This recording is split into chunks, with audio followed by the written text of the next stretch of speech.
Shalom, Israel, and those that don't even know that they're Israel, Yasha Allah in the ancient Hebrew. And this is a call down from heaven in a full rebuke of one of the most deadliest and bloodiest holidays known to man, recorded by the most savage individuals that ever stepped foot on the planet. The rebuke is for Thanksgiving. Thanksgiving does not need embellishment or manufactured outrage. The truth of it is enough to stand as a rebuke all by itself. This nation every year celebrates a story that never happened the way it was told, to bless a table built on violence, to polish a myth that hides the cries of the people who were slaughtered to establish this land. There is no righteousness in that. The book of 1 John chapter 5:17 says, all unrighteousness is sin, and there is no way around to make a feast clean in the sight of the God of heaven when it's based on unrighteousness.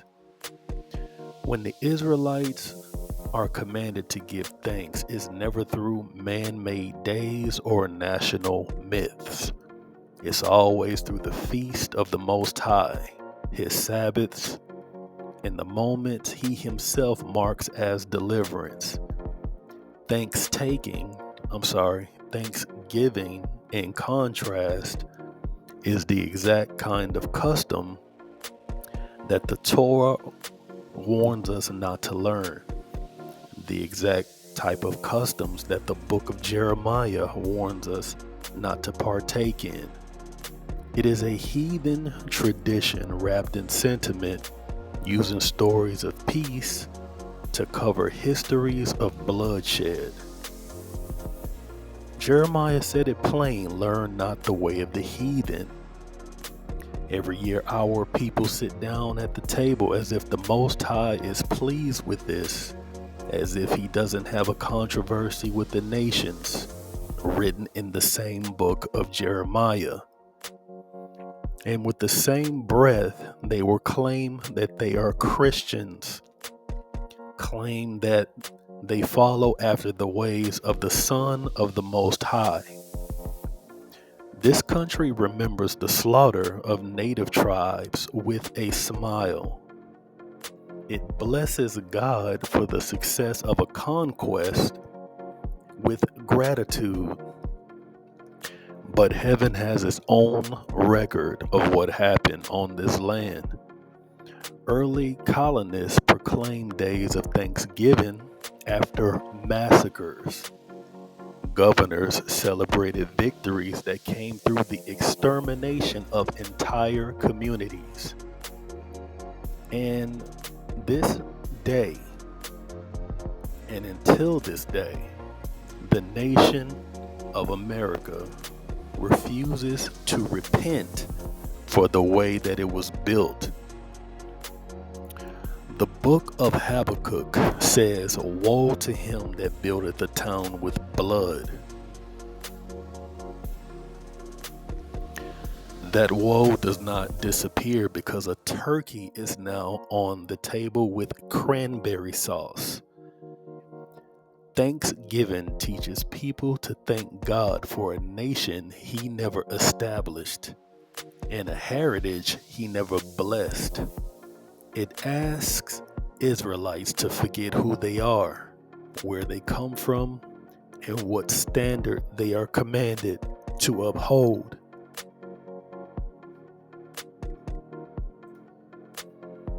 You cannot offer up a gratitude to Yahweh while participating in a feast birthed in violence and maintained through deception.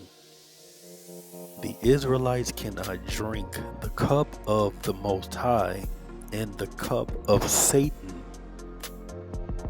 A holiday that celebrates conquest while pretending it was fellowship has nothing to do with righteousness. The problem is not family spending time together. You should never forsake an assembly, especially if the conversation within the assembly is to give all glory, honor, and praises unto the Most High.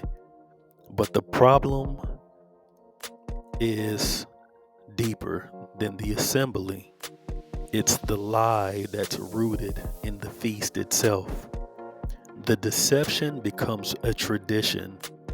The tradition itself becomes an idol. The world of America moves when this day comes forward.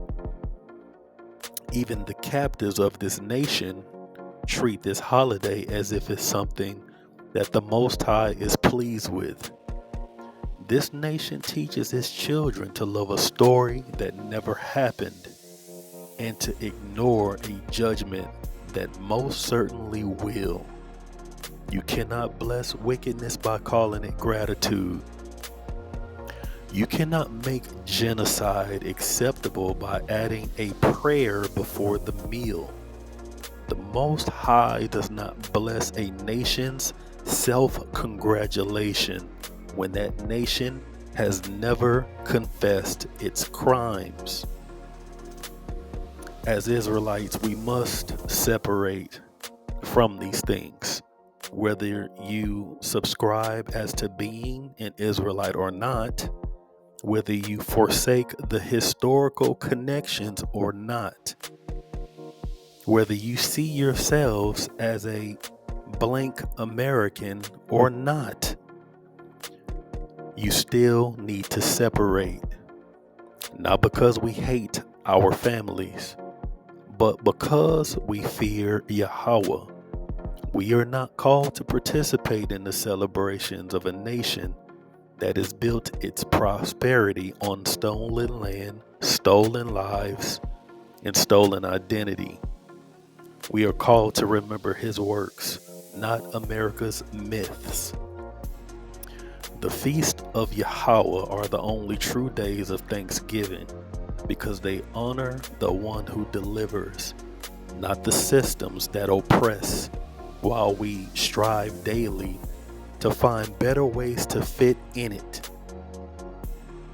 When the prophets spoke about coming out of Babylon, this is part of what they meant. You need to separate spiritually, not just physically.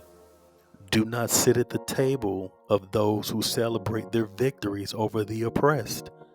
For then, when the sword of Yahweh falls and delivers his recompense in the fire of his fury, you won't be around when that time comes.